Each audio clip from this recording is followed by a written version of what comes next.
मुच्यते। पूर्णस्य पूर्णमादाय पूर्णमेवावशिष्यते।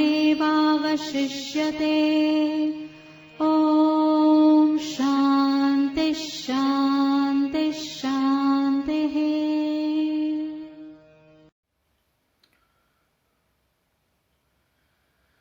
हरि ओम श्री गुरुभ्यो नमः। कंठे यस्य विराजते हि गरलं शीर्षे च मंदाकिनी वामाङ्के गिरिजाननं कटितटे शार्दूलचरमाम्बरम् माया यस्य ऋणाद्विश्वमखिलं तस्मै नमः संभवे।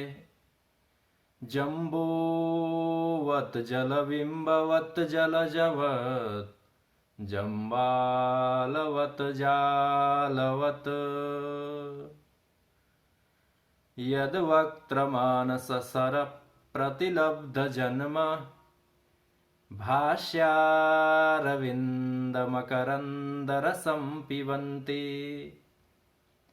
प्रत्याशमुन्मुखविनीतविनेयभृङ्गा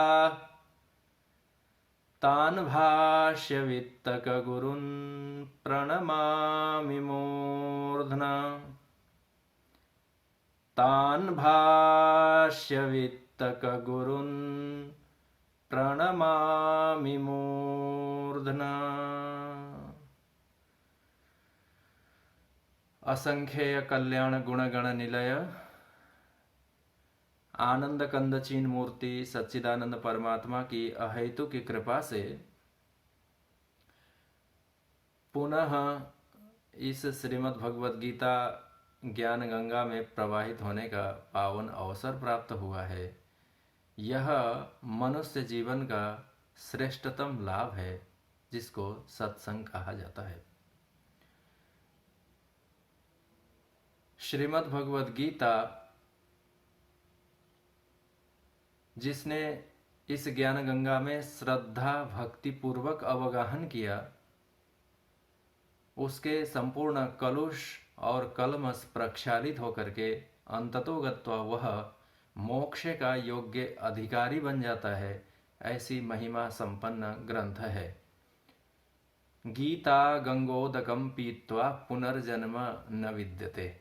मुक्त हो जाता है, उसको पुनः जन्म ग्रहण करने की जरूरत और आवश्यकता नहीं पड़ती है, क्योंकि इस ज्ञान से संपूर्ण कर्म ध्वंस उसके हो चुके होते हैं। श्रीमद् भगवद गीता का पावन प्रसंग है। ज्ञान विज्ञान योग नामक सप्तम अध्याय है। आइए आरंभ में 5 श्लोकों का उच्चारण करते हैं। श्लोक संख्या 5 से भगवानुवाच के साथ। श्री भगवानुवाच अपरेयमितस्त्वन्यां प्रकृतिं विद्धि मे परां जीवभूतां महाबाहो य एदं धार्यते जगत् एतद्योनीनि भूतानि सर्वाणीत्युपधारय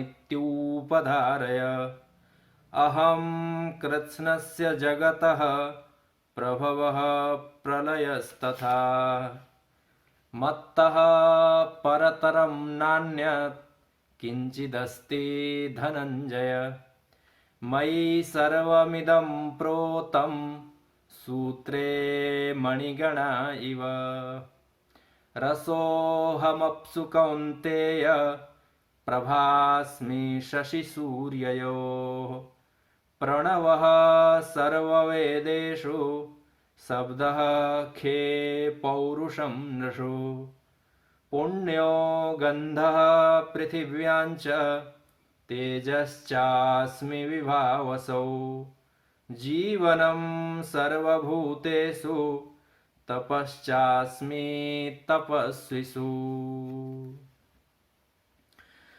श्रीमद् भगवद गीता अध्याय संख्या 7 ज्ञान विज्ञान योग।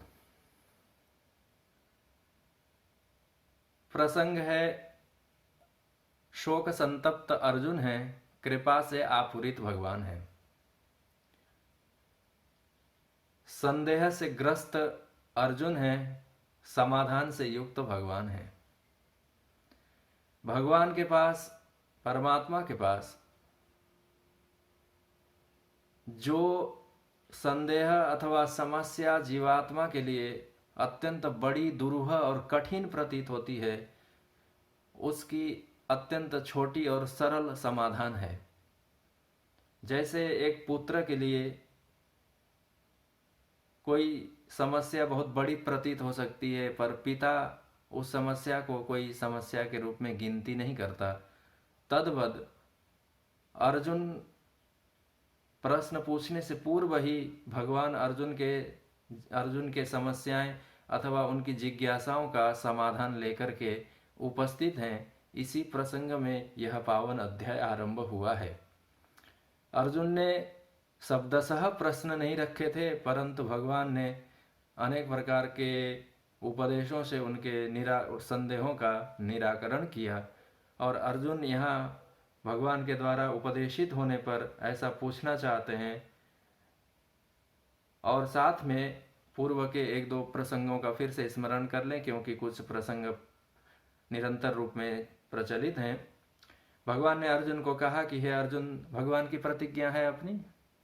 भगवान ने कहा कि तुमको मैं ज्ञान विज्ञान का उपदेश देता हूँ अशेष रूप में, और यह जो ज्ञान है अत्यंत दुर्लभ है। भगवान ने अर्जुन को कहा कि हे अर्जुन, यह जो संपूर्ण चराचर जगत है, इसका कारण है, हेतु है, क्योंकि यह कार्य रूप में दिखाई देता है। कार्य रूप में अर्थात आपके हमारे इंद्रियों का विषय बन रहा है। इसीलिए स्वाभाविक अर्जुन के मन में यह जिज्ञासा हुई कि वो कौन सा पदार्थ है जिससे यह जगत बना है, इसका कारण क्या है। भगवान ने कहा कि मेरी प्रकृति है, और वह अपरा प्रकृति है। कितनों में विभक्त है तो अष्टधा 8 प्रकार से विभक्त है। और दूसरी क्या है? दूसरी कहते हैं और एक प्रकृति है जो जिसका नाम है जीवभूताम, जीवभूताम प्रकृतिम, और प्रकृति भूताम प्रकृतिम, जो अष्टधा। तो भगवान के वचनों का सार यह निकला कि भगवान की 2 प्रकृतियां हैं। प्रकृति तो एक ही है, परंतु एक थोड़ी निकृष्ट है और एक थोड़ी उत्कृष्ट है। निकृष्ट का 8 विभाग कर दिए और उत्कृष्ट का भगवान ने नाम दिया जीव। साथ में भाष्यकार ने तो यद्यपि अष्टधा प्रकृति के, और आचार्य टीकाकारों ने अनेक प्रकार से उसका गुण धर्म का व्याख्यान किया, पर भगवान ने यह जो अष्टधा प्रकृति है वह किस प्रकार की है, अच्छी है, ग्राह्य है, नहीं है, ऐसा कुछ कहा नहीं। उन्होंने नाम निर्देश मात्र किया। भूमिरापो नलो वायु खम मनो बुद्धिरेव च अहंकार इति यम में हे अर्जुन भिन्ना प्रकृति अष्टधा, यह प्रकृति है। परंतु जब भगवान ने अगले श्लोक में जाकर के भगवान की जो दूसरी प्रकृति है अपरेयमितस्त्वन्यम, अन्यम प्रकृतिम जो है, उसको हे अर्जुन विद्धि, तुम ठीक से जानो। क्या उसका लक्षण है? तो कहते हैं उसका भगवान ने नाम बता दिया। मात्र ये कहते दूसरी एक प्रकृति है, परंतु भगवान ने कहा जीव भूताम, वो जीव है। क्या करता है ये भगवान यहाँ मुख्य रूप से अर्जुन को कहना चाहते हैं। पूर्व में जो अष्टधा प्रकृति है वो क्या करती है ऐसा भगवान ने नहीं कहा। भिन्ना प्रकृति अष्टधा नाम मात्र बता दिए, परंतु यहाँ जब भगवान ने कहा कि यह अपरा प्रकृति से भिन्न दूसरी इतस्तु अन्यम प्रकृतिम, यह जीव भूताम, जो जीव है वह उसके द्वारा यया इदम जगत धार्यते। भगवान यहाँ अर्जुन को मुख्य रूप से यह कहना चाहते हैं कि यह जो जीवभूत प्रकृति है, यह प्रकृति जगत को धारण करती है। यह मुख्य रूप से भगवान दोनों में भेद बतलाना चाहते हैं। पूर्व के प्रकृति क्या करती है वो आचार्यों ने बताया, टीकाकारों ने बताया। वो बंधनकारी है, अनिष्ट है, बंधन में और मोह में प्राणी को डालने वाली है। परंतु यह जो दूसरी प्रकृति है, जो चेतन है, वह तो जगत धार्यते, या उसके द्वारा इस जगत को धारण किया जाता है। कथम धार्यते, किस प्रकार से, तो आचार्यों ने उसका स्मरण किया। भाष्यकार ने भी कहा कि जगत अंतः प्रविष्टया धार्यते, प्रत्येक के अंतस में प्रवेश करके, जीव रूप से प्रवेश करके इसको धारण करता है। यहाँ थोड़ा सा और विभाग समझने की आवश्यकता यह है कि जगत कथम जीवेण धार्यते, जीवात्मा के द्वारा संपूर्ण जगत को कैसे धारण किया जाता है। तो धारणा की थोड़ी व्याख्या भिन्न प्रकार से है। उसका तो पहला अर्थ है कि जगत का अर्थ अज्ञानी जीवात्मा है ना, तो जगत कहते ही वो ऐसा समझ लेता है कि यह मुझसे बाह्य जगत। प्रायशः सभी का अभ्यास हम लोगों का यही बना हुआ है। जगत अर्थात संसार, जगत अर्थात मुझसे भिन्न, ये जो मुझ अर्थात यह देहाभिमान वाले पिंड से भिन्न यह मकान, दुकान, घटपट अथवा मठ या बाजार, संसार, नदी नाले, अपने से भिन्न जो हैं उनको जगत ऐसा मानता है। परंतु जगत जिससे बना है कारण, उसको जब भगवान ने कहा प्रकृति है, और प्रकृति पंचभूत और मन बुद्धि अहंकार है, तो यह देह भी तो जगत ही है कि नहीं। यह जो शरीर है यह भी जगत है। तो अब सभी शरीरों को आप ग्रहण कर लें, जब शरीर भी जगत है, गच्छति इति जगत। पत्थर को तो आप जगत है अथवा नहीं है ऐसा कह करके विवाद कर सकते हैं, क्योंकि पत्थर प्रस्तर खंड न गच्छति, वो जाता नहीं है। पहाड़ नहीं जाते, पेड़ कहीं जाते नहीं है, पौधे वहीं पर बने रहते हैं। आपके बालकोनी में लगे हुए गमले में कोई छोटा सा पौधा हो, चल करके दूसरी जगह जाता नहीं है। तो गच्छति इति जगत, जिसका जाने का स्वभाव है उसका नाम होता है जगत। तो कौन जाता है, तो यही जाता है, देह, मैं जाता हूँ ऐसा कह करके जिसको हम लोग व्यवहार करते हैं, वह जगत को सामान्य रूप से, उस जगत को यह धारण करने का स्वभाव है जिसका, उसका नाम है प्रकृति। क्या नाम है उसका, कहते हैं कि वह तो जीव है, अर्थात जीवात्मा है। जीव प्राण धारणे, वो भी स्वयं धारण करता है अथवा प्राणों के माध्यम से करता है, यह भी एक चर्चा की बात है। पर भगवान ने पूर्व वाली प्रकृति जो अपरा और निकृष्ट है, उसका तो कोई गुणानुवाद और कथन नहीं किया, परंतु इस जीवात्मा की भगवान ने भी स्वयं अपने श्रीमुख से एक विशेषता का वर्णन कथन करते हैं, और वह गुण है जगत को धारण करने वाला। जो धारण करने वाला होता है वह यदि नाशवान हो जाए, कमजोर हो जाए, जैसे बिल्डिंग को धारण करने वाले होते हैं पिलर्स, अथवा उसमें जो भी इधर उधर लगे हुए आड़े और तिरछे और खड़े, जो प्रकृति उसका एक ढांचा होता है वो उसको धारण करता है। और यदि वो कमजोर हो जाए, टूटने फूटने का स्वभाव वाला हो जाए, तो फिर वह घर अथवा जो भी बिल्डिंग है वो धारित नहीं रह पाती हैं, टूट जाती हैं अथवा गिर जाती हैं। तो इसलिए जो धारण करने वाला होता है वो मजबूत और स्थायी होता है और दृढ़ होता है, और अंतस तक उसकी प्रविष्टि होती है। अंतः प्रविष्ट है, ऐसा भाष्यकार भी कहते हैं, अंतः प्रविष्ट करके वह धारण करने का स्वभाव वाला होता है। यहीं पर पूर्व प्रकृति और यह उत्तर प्रकृति जो है, अर्थात अष्टधा अपरा प्रकृति और यह जीवभूत प्रकृति में पार्थक्य है।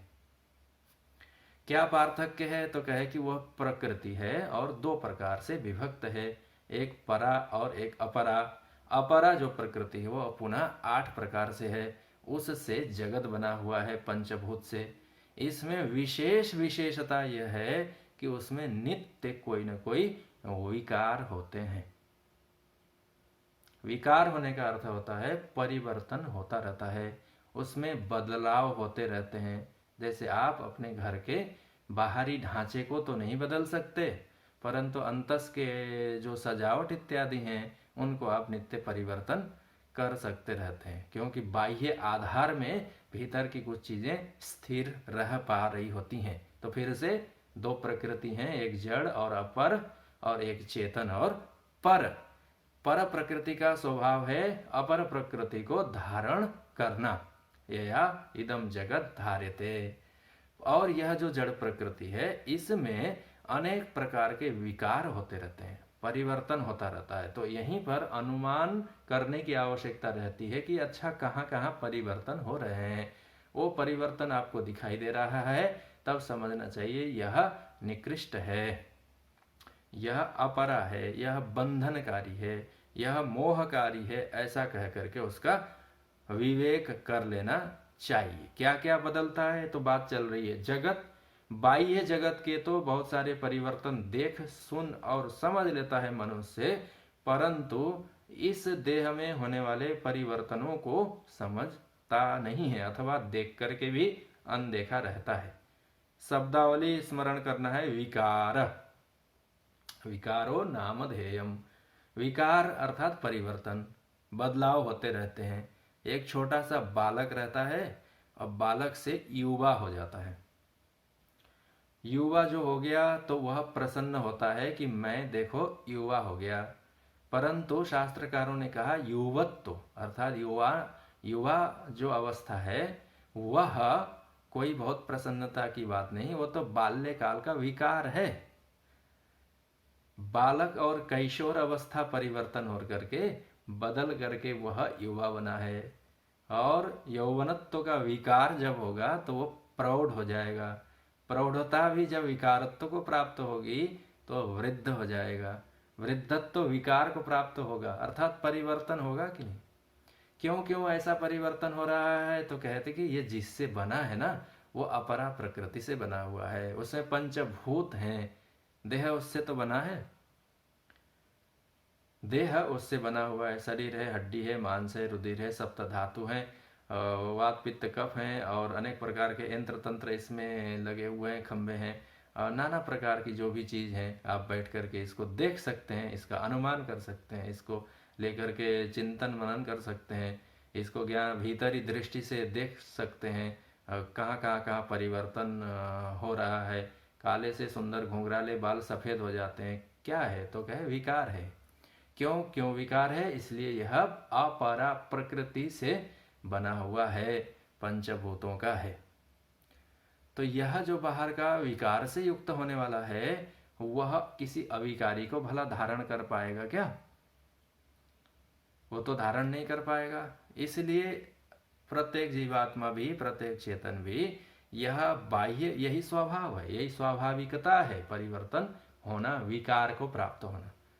विकार शब्दावली चर्चा की बात है, इसलिए विकार शब्दावली बार बार इसलिए दोहराई जा रही है कि विकार ऐसा कहने मात्र से वो परिवर्तित है और ग्राह्य नहीं है, निकृष्ट है, ऐसा स्मरण में आना सहज हो जाता है।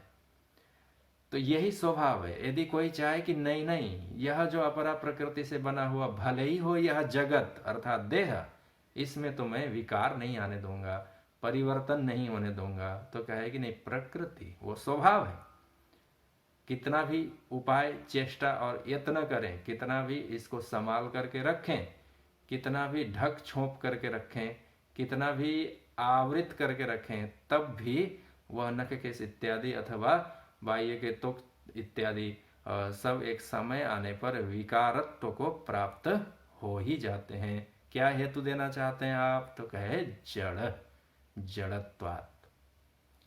जैसे बाजार से कोई वस्तु आप खरीद के लाते हैं और ला करके कुछ दिन रख लेते हैं तो विकार को प्राप्त हो जाता है, अर्थात बिगड़ जाता है। तद्वद यह जो जगत है यह भी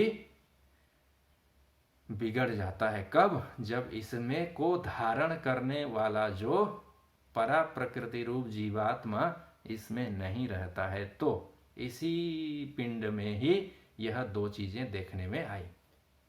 एक वह है जो विकार को प्राप्त हो रहा है, नित्य परिवर्तनशील है, नश्वर है और बार बार बदल रहा है और घट रहा है, बढ़ रहा है, बढ़ते बढ़ते ऊंचा सा हो गया, फिर से घट करके उसकी कमर कमान के समान, तीर धनुष के समान झुक गई, फिर से बदल गया, परिवर्तन हो गया। बड़े अभिमान के साथ मस्तक को और वक्षस्थल को ऊंचा करके योद्धा के समान संसार में वो भ्रमण करता था, परंतु एक निश्चित आयु के बाद वह नत हो गया, क्योंकि उसमें विकार आ गया, परिवर्तन। जब बालक था तब, जब वो किशोर और युवा था तब, और बढ़ करके युवा और लंबा सा होने पर भी और फिर से वृद्ध होकर के झुक जाने पर भी कोई एक तत्व रहा कि नहीं जो उनके बढ़ने पर भी नहीं बढ़ा, घटने पर भी नहीं घटा और उसको हमेशा धारण करता रहा। वृद्ध होकर के कमर झुक गई, कमर के झुक जाने पर भी वो जो भीतर में जिसने धारण कर रखा है उसने ये नहीं कहा कि अरे अरे मुझे बड़ी असहजता हो रही है, तुम सीधे खड़े रहो। ऐसा उस भीतर के चेतन ने नहीं कहा। वो आधुनिक भाषा में उसी झुकाव के साथ एडजस्ट करके रहता रहा। क्यों? क्योंकि वह तो परमात्मा की दूसरी प्रकृति है, चेतन प्रकृति है, परंतु उसी ने दोनों को मिश्रण करके ऐसा भान बना लिया कि ओहो, इस देह के जो जगत के बढ़ जाने पर मैं तो बढ़ करके युवा हो गया ऐसा बोलने वाला, और घट जाने पर आहा मैं तो घट गया, बढ़ जाने पर ओहो बढ़ गया उसको खुशी हुई, और घट जाने पर दुख हुआ तो आहा मैं तो घट गया कह करके वो भीतर से नहीं कहा कि मैं असहज हो गया, तुम वृद्ध हो गए तो मुझे इसके अंदर में रहने में कठिनाई हो रही है, ऐसा उसने नहीं कहा। क्योंकि वह चेतन है, सूक्ष्म है, अंतः है, इसीलिए वह इसको इस प्रकार से धारण करके रखता है। किसको? देह को, जगत को। जब वह परमात्मा की प्रकृति जिसका नाम जीव है, वह जब तक इस जगत को धारण किया हुआ है तो यह पिंड बिल्कुल मिट्टी के लोंदे के समान है। वह भी खड़ा रहता है, चलता है, बोलता है, आदान और ग्रहण करता है, जाना और आना इसकी क्रियाएं इत्यादि संपन्न होती हैं। और बड़े बड़े छोटे कर्मों को छोड़ दीजिए, बड़े बड़े वैदिक कर्मों को संपादन करता है। ऐसा वह धारण करने वाला भीतर में कोई या इदम जगत धार्यते, भगवान ने कहा जीव भूता महाबाहो येदम धार्यते जगत, उस इसके द्वारा इस जगत को भीतर से एक प्रकार से धारण किया हुआ है। परंतु उतने से ही तो व्यवहार नहीं चलता कि भीतर से धारण किया हुआ है, देह सबल है, परंतु कब तक धारण करता रहेगा? क्योंकि बाहर के जो भूत हैं वो पंचभूत हैं, क्षरण को प्राप्त होने वाले हैं, उनकी शक्ति सामर्थ्य का नित्य क्षरण हो रहा है। क्षरण अर्थात जैसे कोई निर्माण की गई वास्तु हो और उसका बहुत दिन तक रख रखाव न होने पर उसमें से क्षरण होकर के गिरने लगता है। यदि आप लोगों ने देखा हो, शहर के लोगों ने, कि मिट्टी का घट है, आप इस गर्मी के दिनों में उसमें पानी भर के रखते हैं और फिर सर्दी के दिन आ जाने पर आप उसको धो करके उल्टा करके रख देते हैं छत के कोने में कहीं। तो फिर आप जब अगली गर्मी में चैत्र महीने में जब आप उस घट को अथवा वैशाख में निकालने जाते हैं तो उस मिट्टी से बने हुए घट से, घट के बाहरी हिस्से से कुछ पतली सी मृत्तिका की परतें निकल रही होती हैं, पपड़ियाँ निकल रही होती हैं पापड़ के समान। अब भाई बात तो यह है कि उसका तो किसी ने उपयोग नहीं किया, जाकर के किसी ने उसको रोज अलट पलट करके तो देखा नहीं, अथवा किसी ने उसको कोई चाकू इत्यादि लेकर के उसको कुदेर करके तो नहीं देखा, फिर भी वहाँ से कुछ कुछ पपड़ियाँ निकल रही होती हैं, क्योंकि वह मिट्टी से बना हुआ घट है, मृत्तिका भूत है, वो उसमें क्षरण होने का स्वभाव है। तो ऐसे ही रखे रहने पर भी जिस प्रकार पंचभूत में क्षरण आते हैं, तद्वद यह देह भी शनै शनै क्षरणता को प्राप्त होती है प्रकृतिम, यही इसका स्वभाव है। भीतर में चेतन तो है, अंतः प्रविष्ट होकर के इसको धारण किया हुआ है, परंतु एक समय सीमा के बाद, अत्यंत जर्जर होने के बाद, इसके कर्मफल इस साधन से भोगना समाप्त हो जाने पर, जो ये प्रारब्ध लेकर के आया था उनके चूक जाने पर, फिर वह जीवात्मा भी इसको धारण नहीं कर पाता, इसको नया शरीर बनाने की आवश्यकता होती है। या इदम जगत धार्यते, दुर्भाग्य यहीं से प्रारंभ होता है कि किसी भी वस्तु को आप बहुत दिन तक अपने पास रख लें तो फिर वह वस्तु आपकी अपनी ही प्रतीत होती है। इसलिए आप लोगों ने सुना होगा, हमारे महात्माओं में परंपरा है कि एक रात्रि तक किसी ग्राम में अथवा नगर में निवास करें, क्योंकि ज़्यादा दिन रहेंगे तो आसक्ति होगी। अथवा अभी वर्तमान काल में भी आश्रमों में नियम है रहने का कि आप 3 रात्रि रह सकते हैं, 3 दिन, क्योंकि चौथे दिन आप रहेंगे तो आपको थोड़ी सी ममता उसके साथ हो सकती है। और स्वाभाविक है, बहुत दिन तक रहता है तो उसके साथ आसक्ति होना प्रारंभ हो जाता है, वो ये मेरा है। महात्माओं ने तो यहाँ तक कहा कि किसी की वस्तु आप मांग करके ले आए और 6 महीने तक वो लौटा करके न दें उसको, तो आपको लगेगा अरे ये तो मेरी वस्तु हो गई। कोई आपका मित्र परिचित आपके घर में गाड़ी खड़ी करके जाए छोड़ करके, और बोल करके चाबी दे करके जाए कि ठीक है समय समय पर आवश्यकता होने पर इसका उपयोग कर लेना, और वो आपका मित्र साल भर तक लौट करके ना आए, तो आपको ऐसा लगेगा कि अरे ये तो गाड़ी मेरी ही है। आप देने से आप सत्संगी हैं ऐसा नहीं करते, परंतु संसार में बहुधा ऐसा होता है कि वो व्यक्ति देने से कतराता है। किसी का छाता, किसी का छत्र इत्यादि, आप कोई भी वस्तु अनुभव में आता है, व्यवहार में ऐसा होता है कि बहुत दिन तक किसी वस्तु को अपने संग्रह में रखने पर वो प्रतीत उसका नहीं होने पर भी ऐसा लगता है कि अरे ये तो वस्तु मेरी थी, उधार की है, मांग करके लाई हुई है, परंतु फिर भी ऐसी प्रतीति होती है कि नहीं नहीं नहीं यह तो मेरी ही वस्तु है। तद्वद इस शरीर की, इस जगत की बहुत काल तक धारण करते करते करते करते यह जो परमात्मा की दूसरी प्रकृति है, जो चेतन है, जिसका नाम जीवात्मा है, उसको इस देह के साथ आसक्ति हो जाती है। उसको लगता है कि नहीं नहीं अब इसको तो मैं रखूं, बहुत दिन तक रखूं, अनंत काल तक रखूं, इसमें क्षरण नहीं न हो, इसलिए इसका भरण पोषण करता रहता है, लीप पोत करता रहता है, इसको सबल बनाने का चेष्टा, उसकी चेष्टाएं चलती रहती हैं। तो इसी को कहा गया चित्त और जड़ की ग्रंथि है। यद्यपि मृषा छूटत कठिनाई, आचार्यों ने ऐसा कहा कि यह है तो चेतन, बिल्कुल असंबंधित, और गुण धर्म में भी भिन्नता है जिसमें, ऐसे असमान धर्म से युक्त हैं दोनों, परंतु भिन्न धर्म होने पर भी बहुत दिन तक रहने पर इसको ऐसा लगता है कि नहीं नहीं नहीं यह तो मेरा ही काम है, इसको इसका धारण करना, रक्षण करना। अब यह जीवात्मा ने तो देह को इसी जन्म में धारण किया है, ऐसी तो बात है नहीं। यह तो जन्म जन्मांतर से नए नए नए देहों को धारण करता रहता है। या इदम जगत धार्यते, यह धारण किया, वह धारण किया, उसके बाद फिर से धारण किया, तो यह सारा धारण करने का इसका स्वभाव चलता रहता है। इस प्रकार से भगवान ने अर्जुन को कहा कि हे अर्जुन, यह दो मेरी प्रकृति हैं, एक जड़ है और एक चेतन है। बहुत ही विलक्षण तरीके से यह जो जीवात्मा है इस जगत को धारण करता है, इसको आश्रय और प्रश्रय देता है, इसको मस्तक पर बैठाता है और अंधा होकर के ग्रहण करता है।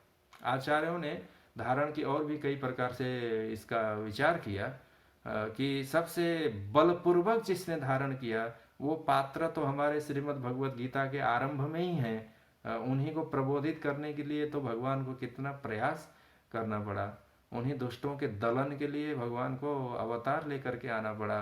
राजा सम्राट धृतराष्ट्र ने जगत,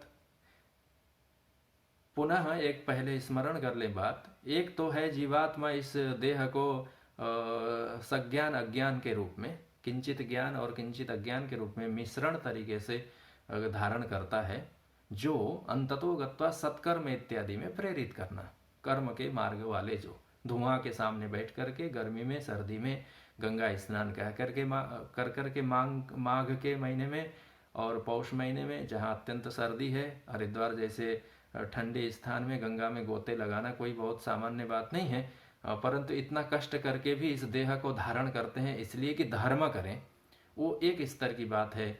वो धारण करना किंचित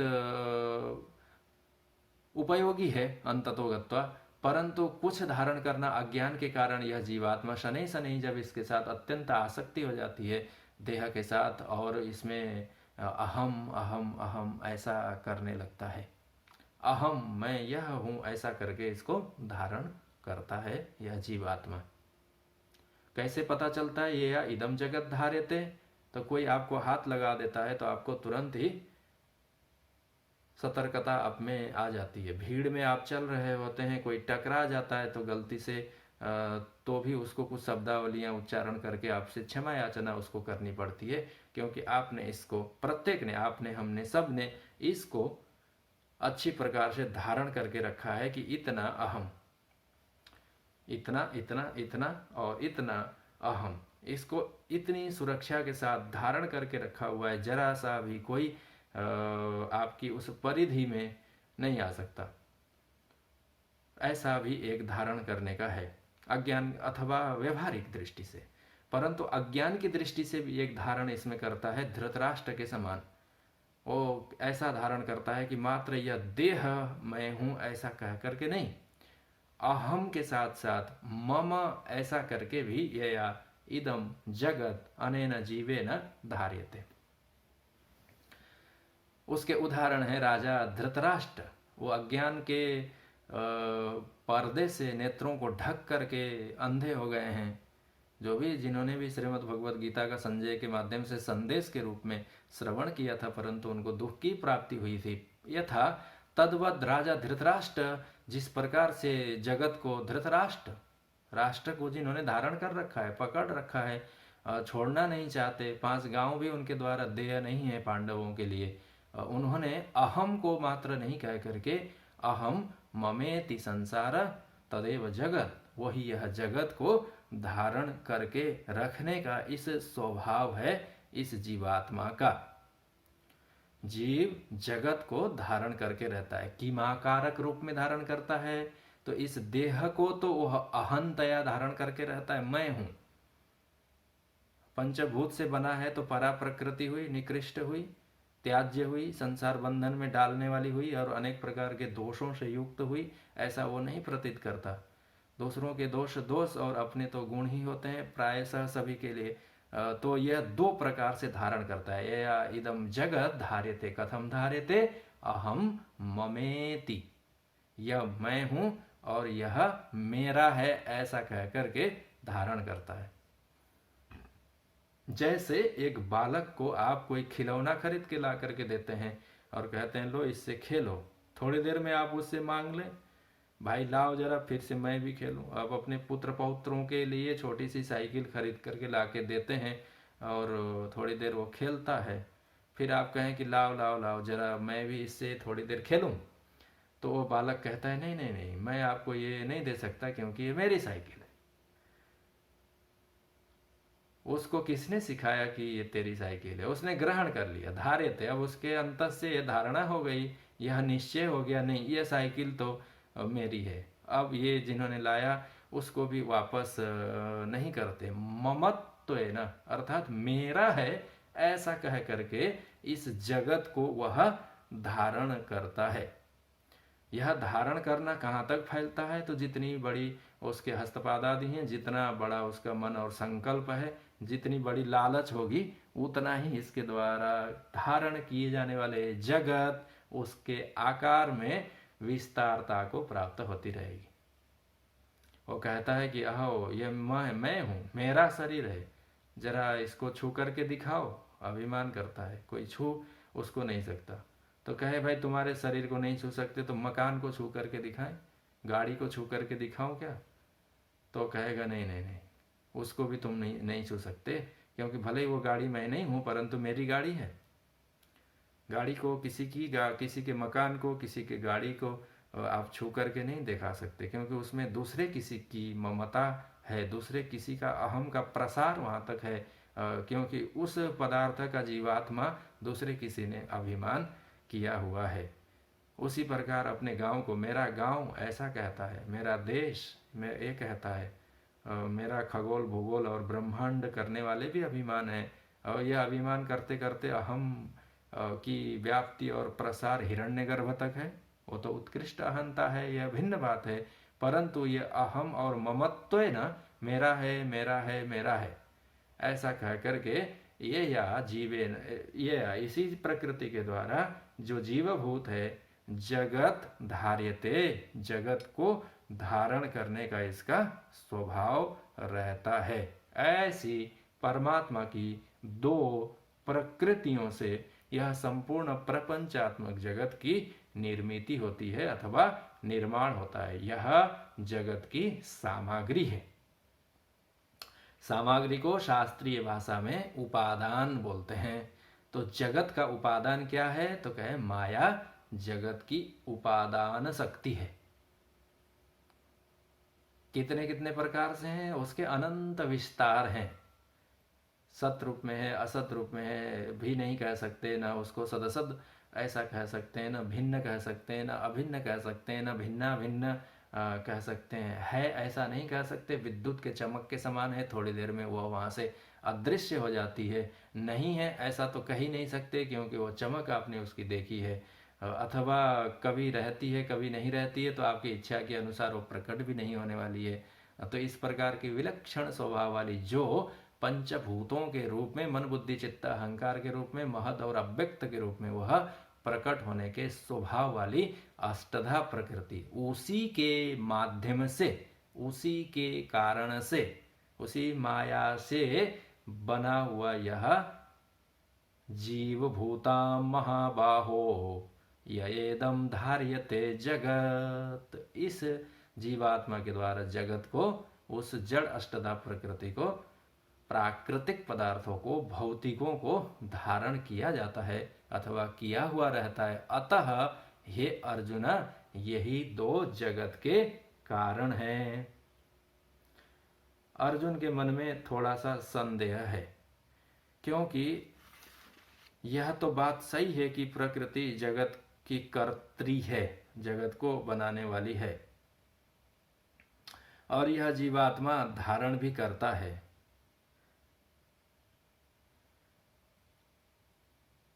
परंतु साथ में यह भी तो बात है कि भगवान जगत को बनाते हैं, ऐसा सभी लोग सुनते हैं। तो यह संदेह पूर्व के सत्र में भी किंचित संदेह की आकृति उठाई गई थी, परंतु फिर से जब ऐसा निश्चय हो गया, भगवान, अब भगवान क्या कहते हैं अर्जुन के सामने कि हे अर्जुन, यही श्लोक संख्या 6 में, श्लोक संख्या 6 में भगवान कहते हैं कि हे अर्जुन, ये तद्योनीनि भूतानि सर्वाणीत्युपधारय अहम कृष्णस्य जगतः प्रभवः प्रलयस्तथा। भगवान अर्जुन को कहते हैं, हे अर्जुन, ये तद योनीनि भूतानि सर्वाणि इति उपधारय। इति उपधारय अर्थात हे अर्जुन, संदेह से ग्रसित मत हो, इसी को तुम निश्चय जानो। उपधारय अर्थात अवधारय, निश्चय करो। क्या निश्चय करें केशव? तो कहे ये जगत की कर्त्री प्रकृति है, और वह प्रकृति कैसी है? तो ये बटी हुई है, विभक्त है, जड़ है, चेतन है, जड़ चेतनात्मक है। जड़ चेतन गुण दोषमय विश्व किन्ह कर्तार। जड़ चेतन गुण दोषमय विश्व किन्ह कर्तार। संत हंस गुण गई पय परिहरिवारि विकार। जड़ चेतन गुण दोषमय विश्व किन्ह कर्तार। परमात्मा ने इस जगत की रचना की कैसे? तो कहे गुण और दोष को मिला करके, यही जड़ और चेतन को मिला करके, क्योंकि परमात्मा तो निर्गुण है, उसमें कोई गुण है नहीं, यद्यपि उसने बनाया, तथापि गुण और दोषों को मिला करके, जड़ और चेतन को मिला करके, प्रकृति और पुरुष को मिला करके ही इस जगत की निर्मिति होती है। जड़ क्या है? तो यही अष्टधा प्रकृति जड़ है। चेतन कौन है? तो परमात्मा की वो जो परा प्रकृति है वह परा है। दोष क्या है? तो यह जो भूत भौतिक प्रपंच है, इसका नश्वर होना, क्षणभंगुर होना, विनाशी होना, दुखात्मक होना, यह इसके दोष है।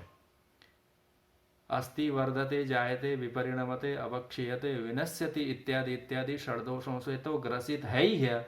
अन्य अन्य आनुषंगिक दोष भी हैं। जैसे एक रोग हो जाए तो वो और 4 रोगों को लेकर के आता है। तद्वद गुण और दोषों से मिल करके यह संसार बना हुआ है। गुण है इसमें चेतन और दोष है इसमें जड़ प्रकृति।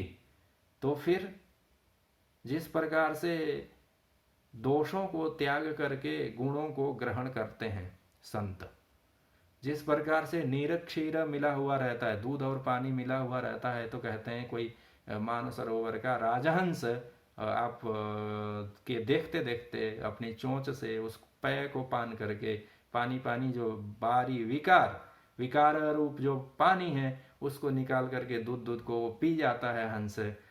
तदवद काम और कर्तव्य मनुष्य का यह है कि यह दोषमय संसार है, जो जड़ात्मक है, जो बंधनात्मक है, उसको त्याग करके यह जो चेतन है उस चेतन स्वरूप गुण को ग्रहण करने की बात है।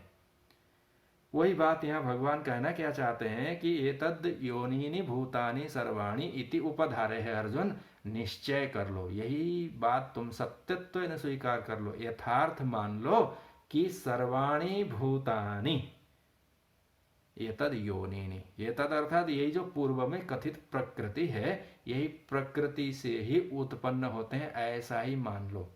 अर्जुन के मन में तो ऐसा हुआ कि ये तो प्रकृति जगत को बनाती है, तो क्या ये निरीश्वरवादिता नहीं हो गई? हम तो जानते और मानते हैं कि भगवान जगत को बनाते हैं, ईश्वर जगत कर्ता है, जग करता जग हरता इत्यादि तो आप प्रातः संध्या काल आरती इत्यादि में गाते ही हैं। तो भगवान केशव कहते हैं कि यह प्रकृति ही जगत का कारण है।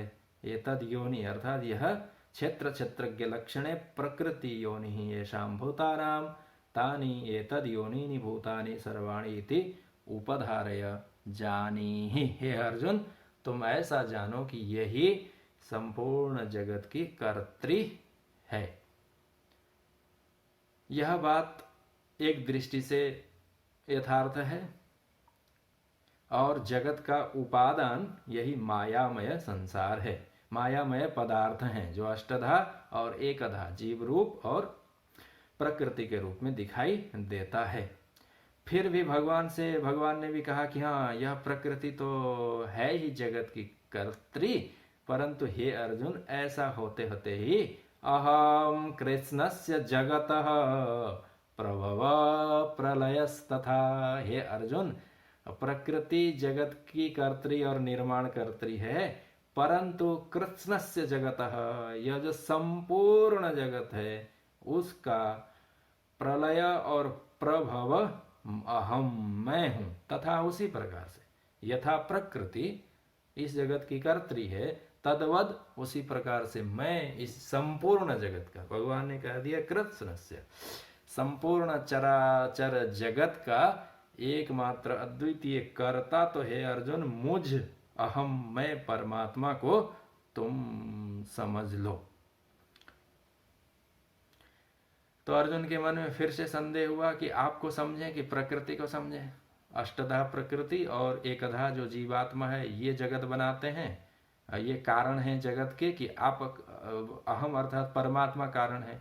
इसमें एक बात छुपी हुई और अवश्य हो सकती है कि अर्जुन तो ये भगवान जो सामने बैठे हैं ज्ञान मुद्रा ये कृष्णा ये तो भगवान है ऐसा अभी नहीं मानते ना। वो तो आगे जा करके जब भगवान विराट रूप का दर्शन कराएंगे अर्जुन को, तब अर्जुन के द्वारा स्वीकार किया जाएगा हाँ ये परमात्मा है। तेनैव रूपेण चतुर्भुजेन सहस्रबाहो भव विश्वमूर्ते, ऐसा कह करके अनुनय विनय करके हाथ जोड़ करके और फिर से साम्य अवस्था में ले आएंगे। ये आगे की बात है, परंतु यहाँ अर्जुन के मन में संदेह हुआ कि वो भगवान ही ये कहते हैं कि प्रकृति जगत का कारण है, तो ठीक ही है, कारण होगा। फिर से कहा कि अहम कृष्णस्य प्रभव जगतः प्रभव प्रलयस्तथा।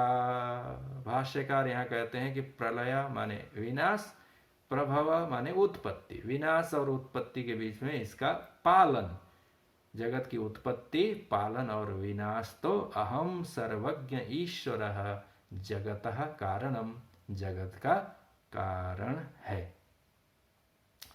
यहीं पर शास्त्रीय रीति से दो प्रकार से कारणों की चर्चा होती है, कई प्रकार से कारणों की चर्चा होती है, कई भिन्न भिन्न प्रकार के कारण होते हैं। अन्य अन्य सिद्धांतों में समवायी कारण होता है, असमवायी कारण होता है, निमित्त कारण होता है, सहयोगी कारण होते हैं, बहुत सारे कारण हेतु होते हैं। पर यहाँ निमित्त और उपादान, यह मुख्य रूप से दो कारणों की चर्चा हमारे अपने सिद्धांत में की जाती है। एक उपादान कारण अर्थात कोई भी वस्तु किस पदार्थ से बनी हुई है, यह अर्थात उसका मटेरियल्स क्या है, यह एक कहते हैं उपादान। जैसे घट, यदि मिट्टी से, सोने के घट के लिए उपादान क्या है? सोना। और निमित्त क्या है? तो निमित्त है जो बनाने वाला, स्वर्णकार। और घट से बने हुए मिट्टी के लिए उपादान क्या है? तो मिट्टी है, मिट्टी की आवश्यकता है, क्योंकि घट ही आपको मृत्तिका का बनाना है। उपादान मृत्तिका है और निमित्त वही जो बनाने वाले कुम्हार इत्यादि हैं। और भी जो आनुषंगिक कारण है, जल इत्यादि है, मिट्टी किस खेत से लाई जाएगी ये भी बात है, किस से ढो करके लाया जाएगा, गधे घोड़े के ऊपर लाया जाएगा, बैलगाड़ी के ऊपर लाया जाएगा, ट्रैक्टर ट्रॉली से लाया जाएगा, ये भी कारण ही है, क्योंकि आपको मृत्तिका खेत से घर तक लानी पड़ेगी, उससे आपको घट बनाना है। तो आनुषंगिक कारण बहुत सारे होते हैं, उनमें आप फेरबदल कर सकते हैं। आपको ट्रैक्टर ट्रॉली नहीं मिली तो किसी काम करने वाले व्यक्ति के पीठ पर लाद करके भी आप मिट्टी ला सकते हैं, तो वहाँ आप फेरबदल कर सकते हैं। परंतु घट आपको बनाना है मिट्टी का, और यदि आप कहें कि अरे मिट्टी तो नहीं मिल रही है, चलो पत्थर ले चलें, तो पत्थर से आप घट नहीं बना सकते। यानी उपादान में आप हेर फेर नहीं कर सकते, निमित्तों में आप परिवर्तन कर सकते हैं। अच्छा, पूर्ववर्ती आचार्य तो ऐसा भी कहते हैं हंसी में कि चलो कुम्हार आज नहीं आया तो कुम्हार का लड़का घट बनाएगा। वो भी परिवर्तन, निमित्त कारणों में परिवर्तन किया जा सकता है, परंतु उपादान कारण में आप परिवर्तन नहीं कर सकते, इसलिए उसका नाम है उपादान। जिस मूल तत्व से, भूत से यह पदार्थ बना हुआ है। तो उपादान क्या है और निमित्त क्या है? उपादान फिर अनेक प्रकार से कही जाती है, तो मुख्य रूप से यहाँ समझे, भगवान ने कहा ये तद्यो नीनि भूतानि सर्वाणित्युपधारय। ऐसा ही निश्चय कर लो हे अर्जुन, जानी ही तुम समझ लो। और अहम कृष्णस्य जगतः समस्तस्य जगतस्य प्रभवः उत्पत्ति स्थान और प्रलय अंततो गत्वा, नाश होने के अनंतर जहाँ जाकर के विलीन होते हैं, वो सब का तो मैं ही कारण हूँ। इसलिए परमात्मा इस जगत का निमित्त कारण है, और यह जो माया है वह उपादान कारण है। यह जो माया है वह इस परमात्मा से किंचित भी भिन्न नहीं है, इसलिए वो अभिन्न है परमात्मा से। क्योंकि भगवान मामिकाम ऐसा कहेंगे, दैवी हेसा गुणमयी मम माया दुरत्यया। मम अर्थात भगवान का मेरी माया है, आपसे भिन्न है कि अभिन्न है? तो वो तो भिन्न तो रह ही नहीं सकती, अभिन्नत्व में रहती है। इसलिए परमात्मा को जगत का अभिन्न निमित्तोपादान कारण कहा जाता है सिद्धांत में। यद्यपि कारण की चर्चा बहुत ही विस्तार पूर्वक है, पर यहाँ भगवान कहना क्या चाहते हैं अर्जुन को? ये तद्यो नीनि भूतानि, यही दो जगत बनाती हैं। कौन कौन? तो परा और अपरा प्रकृति मिलके, परंतु जगत का वास्तविक कारण तो मैं हूँ। यहाँ थोड़ा समझने की आवश्यकता है। अर्जुन के मन में भी संदेह हुआ कि केशव, जगत तब आप बनाते हैं कि यह दो प्रकृति बनाती हैं, माया बनाती है कि आप बनाते हैं? भगवान ने यद्यपि ऐसा नहीं कहा, पर समझने के लिए यह समझना आवश्यक है कि वह शक्ति है ना, जो माया है वो तो शक्ति है। तस्यैव शक्ति विविधैव श्रूयते, वो तो परमात्मा की माया शक्ति है, माया शक्ति है। और वह शक्ति स्वतंत्र रूप से काम नहीं कर सकती। किसके लिए काम करेगी? शक्ति अपने स्वयं में क्या उपयोग करेगी? विद्युत अपने आप क्या उपयोग? विद्युत शक्ति अपने आप को क्या प्रकाशित करेगी, क्या उपयोग करेगी? बल्ब के रूप में परिणत होगी कि वह लंबी सी ट्यूबलाइट के रूप में परिणत होगी कि बड़े बड़े मशीनों के चलने में शक्ति के रूप में परिणत होगी? स्वयं क्या करेगी? जब तक कोई एक चेतन कर्ता, उसको प्रेरित करने वाला न हो, तब तक जड़ प्रकृति स्वयं कुछ कार्य संपादन नहीं कर सकती। इतने बड़े जगत की निर्मिति, और वह भी इतनी व्यवस्थित जगत की निर्मिति कि आपको पेड़ पौधे पक्षी इत्यादियों में जो रंग भरना है, कितना सूक्ष्म और महीन काम है, वह करने में जड़ प्रकृति स्वयं संभव नहीं। नहीं तो बहुतों ने ऐसा माना कि जीवात्मा भी तो चेतन ही है, जीवभूता महाबाहो यह एकदम धार्यते जगत। जब यह जीवात्मा जगत को धारण कर सकता है, देह को, तो बनाता भी होगा, तो यही जीवात्मा बनाए। तो कहे नहीं नहीं नहीं, यह अल्पज्ञत्वात्, इसमें ज्ञान नहीं है ना, कैसे कैसे बनाना है। जीवात्मा जगत को नहीं बना सकता, उसके लिए परमात्मा की ही आवश्यकता होती है। भाष्यकार ने कहा सर्वज्ञ ईश्वर जगत कारणम, सर्वज्ञ ईश्वर ही संपूर्ण जगत का कारण है, ऐसा भगवान अर्जुन को कहना चाहते हैं। तो अर्जुन के मन में स्वाभाविक रूप से यह संदेह हुआ कि भाई प्रकृति जगत का कारण है अथवा परमात्मा है। तो भगवान ने कहा मामिकाम शक्ति, मेरी ही शक्ति है ना, तो शक्ति और शक्तिमान में कोई भिन्नता नहीं है। तो शक्ति के द्वारा की गई कोई भी किया गया कार्य उस शक्तिमान के लिए ही है अथवा उसी का है, ऐसा कहा जाता है। जैसे कोई राजा है और उसकी बड़ी सी सेना है, जाकर के युद्ध जीतती है सेना, एक एक सैनिक लड़कर के मर जाते हैं, परंतु समाचारों में अखबार में छापना हो तो क्या छापेंगे, कहेंगे अमुक राजा विजयी हो गए। कार्यकर्ताओं के अथक परिश्रम से अनेक प्रकार की राजनीतिक पार्टियां चुनाव जीत जाती हैं और ये कहा जाता है कि अमुक नेता का जय और विजय हो गया। तो परिश्रम तो जो कार्यकर्ताओं का है, सैनिक तो युद्ध करते हैं और मर जाते हैं, परंतु नाम किसका होता है, दूर बैठे हुए जिस प्रकार से राजा का होता है, तदवद हे अर्जुन, जैसे सेना राजा की शक्ति है, कार्यकर्ता राजनीतिक पार्टियों के शक्ति और सामर्थ्य हैं, उनके द्वारा ही संपूर्ण कार्य संपादन किया जाता है, परंतु यश कीर्ति उनकी नहीं होती, उतनी यश कीर्ति नहीं होती जितनी राजा की होती है। विधर्मियों के द्वारा अनेक प्रकार के धर्म इत्यादियों में आघात पहुंचाए जाने पर उनका जो प्रतिकार किया गया और उनके चिन्ह को समूल रूप से नष्ट किया गया, तो उसमें अनेक कार्यकर्ताओं ने, सामान्य प्रजाओं ने अपने प्राणों की आहुति दी, पर उनका उतना नाम नहीं हुआ। उनको जो आधार दे रहे थे, उनका जो नेतृत्व कर रहे थे, उनकी बड़ी कीर्ति और ख्याति हुई। जिस प्रकार से तद्वद भगवान यहाँ अर्जुन को कहना चाहते हैं कि वह हमारी शक्ति है।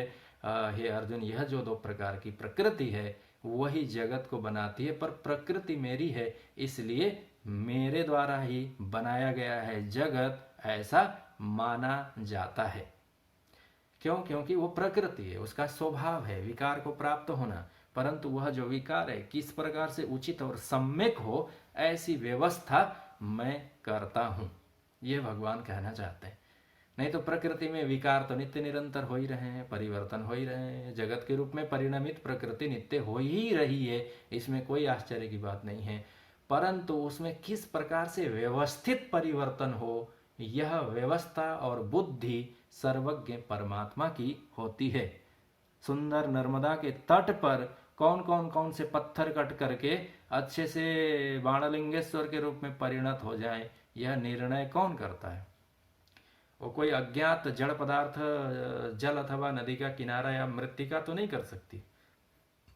ईश्वर इच्छा से, परमात्मा के संकल्प से ऐसे ऐसे ऐसे होंगे कह करके संपूर्ण व्यवस्थित बनाना। गंडक नदी में पाए जाने वाले सुंदर भगवान विष्णु के शालग्राम इत्यादि जो आकृति रूप धारण करते हैं, किसकी इच्छा और संकल्प से करते हैं? जड़ के संकल्प से। ऐसा शक्य नहीं है। इसलिए जिस प्रकार से वो सारी कारीगरियों की जो बुद्धिस्त पहले ही करके रखा रहता है, कौन कौन से पत्थर को शालग्राम होना है, कौन कौन से पाषाण खंडों को नर्मदेश्वर शिव होना है, वह निर्णय करने वाला तो बुद्धि संपन्न कोई व्यक्ति चाहिए ना। इसलिए भगवान कहते हैं कि हाँ, जल के प्रवाह से उन पत्थरों में टकरा करके उन शिलाखंड आकृत होते हैं, उस आकृति को ग्रहण करते हैं जल के आघात से, परंतु सभी पत्थर तो नहीं हो पाते। तो उसमें कहीं ना कहीं परमात्मा की इच्छा है, उसका सामर्थ्य है, उसकी बुद्धि है, उसका सर्वज्ञता है। इसलिए भगवान कहते हैं, अर्जुन अहम कृष्णस्य जगतः, संपूर्ण जगत का मैं उत्पत्ति स्थान हूं, जगतः और प्रभवः प्रलयस्तथा, और अंततो गत्वा नाश होकर के पुनः मुझ में ही यह विलीन हो जाते हैं, वह परमात्मा भी मुझे ही इति उपधारय। हे अर्जुन तुम जान लो, ऐसा कहकर के भगवान इस संपूर्ण प्रपंचात्मक जगत का कारण अपने आप को बताते हैं। और यह बात कोई अप्रसिद्ध नहीं है, सभी दर्शन सिद्धांत में दार्शनिकों ने, भगवान वेद व्यास ने भी यहीं से आरंभ किया। जन्माद्यस्य यतः, सूत्रकार ने सूत्र श्रुतियों से आश्रय लेकर के सूत्र बनाए गए। ये तो वा इमानि भूतानि जायन्ते येन जातानि जीवन्ति यत् प्रयन्त्यविषं विशन्ति तद ब्रह्म तद विजिज्ञासस्व। यह बात आई, वहाँ कहा गया उस इस ब्रह्म से, तस्माद् वा एतस्माद् आकाशः सम्भूतः आकाशाद् वायुः वायो अग्ने अग्नेरापः अद्भ्यः पृथिवी इत्यादि कह करके जो आत्मा और ब्रह्म के संबंध में इस जगत का कारणत्व तो ख्यापन किया जाता है। इसलिए भगवान ने कहा कि हे अर्जुन, वह मेरी प्रकृति जगत को बनाती है, बनाते होने पर भी मैं ही जगत का करता हूँ। इसके लिए बहुत ही छोटा सा एक उदाहरण है, यद्यपि ये थोड़ी सी बात संशयापन्न कर देने वाली है कि प्रकृति जगत की कर्त्री है, कारण है, अथवा परमात्मा ईश्वर है। तो जब शक्ति है माया, तो उसको ऐसे समझ सकते हैं कि जैसे कोई भी व्यक्ति चल करके जाता है तो किससे चलता है? पैरों से चल करके जाता है। कदम ताल करते हुए 1 2 3 4 5 कदम गिने तो आप पैरों से चलते हैं। पैरों का चलना उसका स्वभाव है, प्रकृति है, पैर ही चलेंगे। आप हस्त और मस्तक से नहीं चल सकते, कोई भी नहीं चल सकता, चलना पड़ेगा पैरों से ही। परंतु पैर को क्या अभिमान होता है कभी कि मैं चलने वाला हूँ? हो जाए तो बड़ी भारी विडंबना उपस्थित हो जाए। चलेंगे पैर ही, पैरों को ही, कदमों को ही चलना होता है, परंतु वो स्वयं नहीं चल सकते। उनमें चलने की शक्ति है, वो क्रिया करते हैं, परंतु क्रिया करने पर भी वो स्वयं नहीं करते, उनका वो स्वयं करना स्वभाव नहीं है। परंतु ज्यों ही आप सोफे के ऊपर बैठे हैं आराम और आनंद से, परंतु आपके मन में संकल्प होता है जीवात्मा के मन में कि चलूं, ऐसा सोचते आपके कदम सीधे हो जाते हैं मुड़े हुए से। तो कौन चलता है? चलते तो पैर ही हैं, परंतु नहीं चलते, चलते तो आप हैं, शरीर चलता है, अर्थात जीवात्मा गच्छति।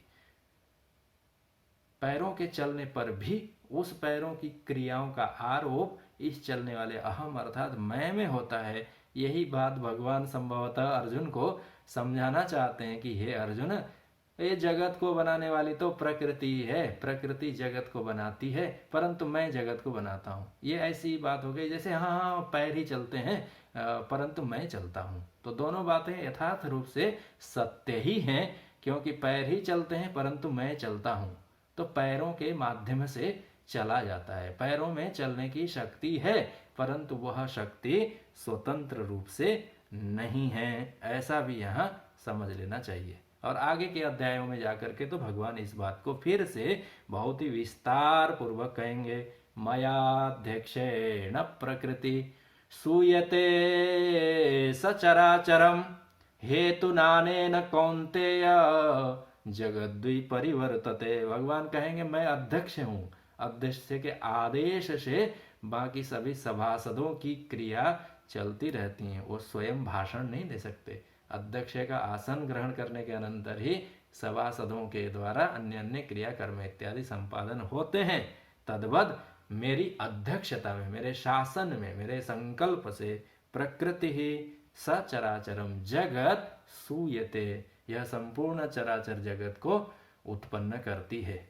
और प्रकृति की तो आपने विस्तार पूर्वक व्याख्या सुनी है। यह वह प्रकृति अष्टधा है। पुराणों में यह बात, नारदीय सूत्रों में भी यह बात विशेष रूप से आई है।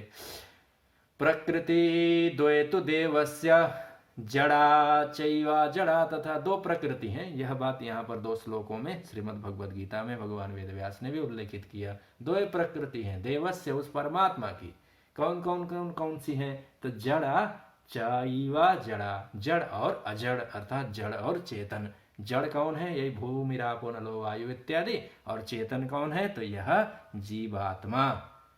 और इस जड़ में अव्यक्ताख्या जड़ा साच सृष्ट्या भिन्नाष्टधा पुनः। शब्द स श्रीमद् भगवद गीता की जो शब्दावलियां हैं तद्वद शब्दावलियां नारदीय सूक्तों में भी स्तोत्रों में यह बात आई हुई है। अव्यक्त नाम की जो जड़ प्रकृति है साच सृष्टिया भिन्न अष्टधा पुनः, वो 8 प्रकार की है, भिन्न है और इस जगत को बनाती है। क्या क्या उसमें है? तो महान बुद्धिर मनश्चैव, महत्तत्व है, बुद्धि है और मन है। फिर पंचभूतानि चेति, पंचभूत हैं। वो अवरा सा जड़ा सृष्ट परेयम धार्यते तथा शब्द सा, भगवान के जो वचन है तद्वद वहाँ भी यही वचन है। वो अवरा है, जड़ है, और दूसरी है परा, यम परा जो प्रकृति है उसके द्वारा धार्यते जगत, जगत को धारण करता है। चिद्रूप आदि निधना पर, चिद्रूपा है, अनंता है, अनादि है। यत् समम तो प्रियम किंचित नास्ति विष्णोर महात्मना, और उसके समान दूसरा कुछ भी नहीं है। ताभ्यामिदं जगत सर्वम हरि ही सृजति भूतराट, इसी 2 प्रकार की इन्हीं माया के आधार पर ही हरि अर्थात संपूर्ण चराचर जगत को बनाने वाले परमात्मा सृजति, इस जगत को बनाते हैं। और बहुत ही विस्तार से ये बात आई है, इसलिए यह कहा गया कि अतश्च संक्षेपमिदं शृणुध्वम्, यह प्रकृति इतनी विस्तार को है कि उसकी पूरे विस्तार की श्रृंखला का कथन नहीं किया जा सकता। अतश्च संक्षेपमिदं शृणुध्वम्, संक्षेप में इसका श्रवण करें। नारायण सर्वमिदं पुराण, यही परमात्मा नारायण आदि पुरुष जो है, विष्णु है, परमात्मा सर्वज्ञ इस जगत को बनाता है। ससर्ग काले च करोति सर्गम, सृष्टि के आरंभ में सर्वम करोति, घटपट मठ इत्यादि जितने हैं आकाश खगोल भूगोल ब्रह्मांड पंचभूत भूत भौतिक संपूर्ण प्रपंचों को बनाता है। और संहार काले च तदत्ति भूया, और संहार काल में उसको अति अर्थात अपने में ही विलीन कर लेता है। अतश्च संक्षेपमिदं शृणुध्वम् नारायणः सर्वमिदं पुराणः।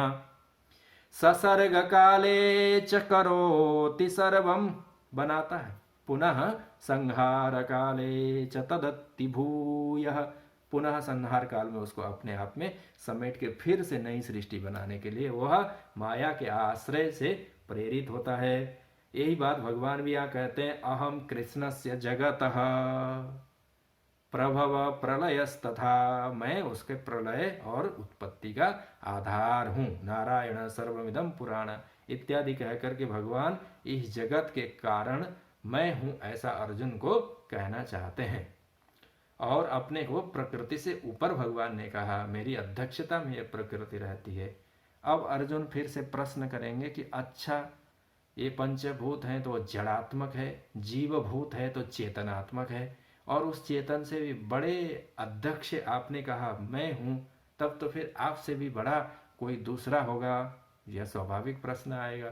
तो भगवान आगे कहेंगे कि नहीं नहीं, ईश्वरात् न परम किंचित, पुरुषात् न परम किंचित इत्यादि कह करके फिर से आगे की चर्चाएं हैं, जिनकी यथा समय और मर्यादा, समय की मर्यादा के अनुसार आगे के सत्रों में हम लोग फिर से चर्चा करेंगे। आज के सत्र को हम लोग यहाँ विश्राम देंगे जयकारों के साथ। हरि ओम। पूर्णमदः पूर्णमिदं पूर्णात् पूर्णमुदच्यते पूर्णस्य पूर्णमादाय पूर्णमेवावशिष्यते। ओम शांति शांति शांति। हरि ओम। श्री गुरुभ्यो नमः। बोलिए सच्चिदानंद भगवान की, सद्गुरुदेव महाराज की, काशी विश्वनाथ महादेव की, गंगा मैया की। ओम नमः पार्वती पतये। हर हर महादेव।